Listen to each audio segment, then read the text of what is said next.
haddaba siyaasadda la yaab kale ee adeegsadaan farmaajo iyo khayre ayaa u egtay kacaanka yuhuuddu falastiin dhulkeeda ku qabsadeen. yuhuudda ayaa dejisay istaraatiijiyad siyaasadeed oo ay kaga faa'iidaysanayaan falastiiniyiintii baahiyaha gaarka ah qabay sidii kuwii danyarta ahaa, dhallinyaradii shaqada iyo lacagta u baahnayd, kuwii aan aragtiyaha dheerayn ee waxay cunaan keliya ku fekeri jiray, kuwii lacag inay helaan wax walba u samayn jiray oo ay ka dhigteen basaasiin aakhirkii dhimasho dhaxlay, dalkoodiina burburka iyo gumaysiga ilaa maanta uu ku jiro baday. si taas la mid ah Soomaaliya ayaa waxay wakhtigan diiradda saartay dhallinyarada bilaa camalka ah ee aan shaqayn, kuwa aan haysan dhaqaalaha iyo kuwa lacag la siiyo wax walba u samayn kara, xataa qoysaskooda ku waxyeelayn kara. oo marka adeegto kuwa la shaqeeya qaar ka mid ahi xataa reerahoodii lama soo hadlaan oo waxay uga googoosteen sida ay Somaliland uga gooyeen. iyaga waxay ugu yeedhaan howlwadeenno, balse hay'adda NISA oo hay'adda sirdoonka Soomaaliya ayaa dhawaan u aqoonsatay basaasiin u shaqeeya ra'iisul wasaare ku-xigeenka, waxayna warqad ay soo saareen bilowgii sanadkan oo saxaafadda soo gaadhay kaga codsadeen ra'iisul wasaare ku-xigeenka inuu ku soo wareejiyo. waxay ku sheegeen basaasiin Somaliland uga shaqeeya u sheegeen in iyaga mas'uuliyadoodu tahay, iyagoo u jeeda dhallinyaradaasi.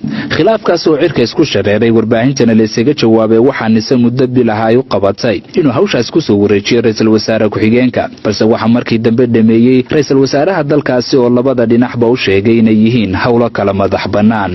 81 qof ee Soomaaliya u diiwaangashan iyo $50,000 ee u qoran, haddii celcelis ahaan loo qaybiyo qofkiiba waxaa ku soo hagaagaya $617 oo keliya. arrintan naxdinta badan ayaa waxay tahay nooca uu yahay damiirka qofka $600 dhaafsanaya dalkiisa, dadkiisa kagana abaalka dhacaya nabadii iyo noloshii xasiloonayd ee lagu soo barbaariyey.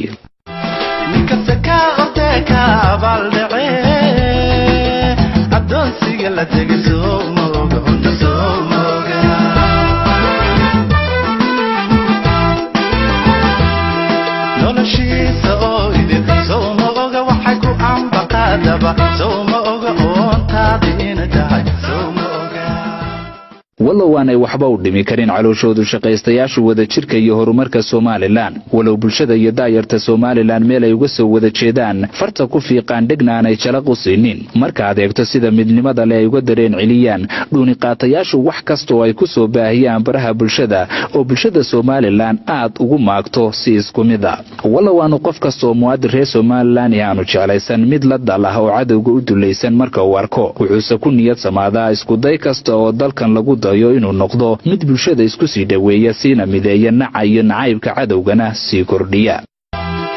waxseed u ursamata arligaygo irbaka ma xiri karo aqoon yare bulshada la kuweedo. haddii aan eegno habdhaqanka guud ee 81 qofi waa tira iska qaadata dhowrkooda $100 waqtina aan gelin wixii loo dirtay, kuwa maalmaha bishu soo dhowdahay wax soo qorqora iyo kuwa si aanay uga go'in biilku daqiiqad kasta iska soo qorqora wax lagu qoslo. meelaha isku dayaan inay Somaliland ka soo weeraraan waxaa ka mid ah in xisbiyada dalka iyagoo ku kala abtirsanaya isku dayaan inay shacabka kala fogeeyaan.